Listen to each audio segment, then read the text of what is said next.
السلام عليكم ورحمة الله. البلوزة دي أنا جبتها متر وربع.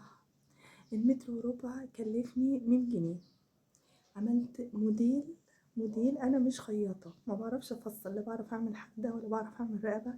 أنا مصممة لبس، يعني أفكر في الموديل وأصممه بدون ما أعمل له حردة ولا فتح رقبة ولا أي حاجة.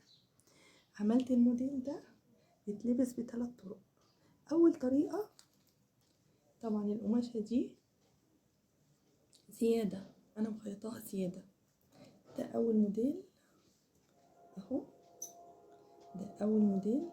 بيتربط من ورا بقى بفيونكة، بيبقى بيتربط من ورا بفيونكة، خلاص، واسع وفضفاض للستات والبنات اللي ما بيحبوش يلبسوا ضيق. ده أول شكل. تاني موديل، قلبت الظهر جبته في الوش.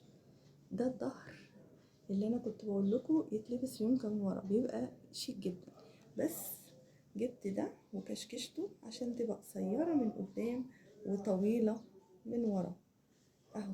عملتها كده، كشكشتها وعملت لها دبوس. طبعا دي لما بتتفك بتبقى طويله، فانا عشان الموديل يختلف اهو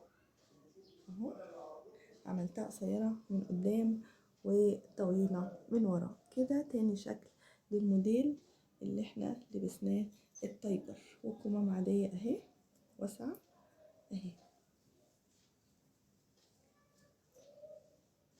تمام.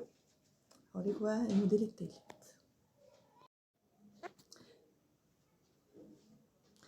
ده الشكل التاني، ركزوا، ده الشكل التاني.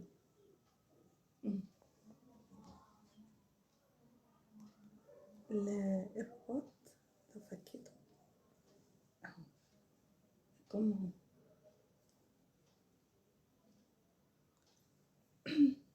دخلت فيه رباط ده كده، دخلته في الكم كده. انا اوريكم بس ايه انا عملته ازاي اهو، ورحت ربطاه من ورا ده وده، اصبح شكل تاني. من ورا طبعا طويل، ومن قدام دككته كده عشان يبقى منظر. ايه رايكم فيه؟ من حته قماشه جايباها ب50 جنيه، عملت موديل يتلبس على شكلين وملفت للنظر وشيك جدا. الحقيقة عايزة كده، نحاول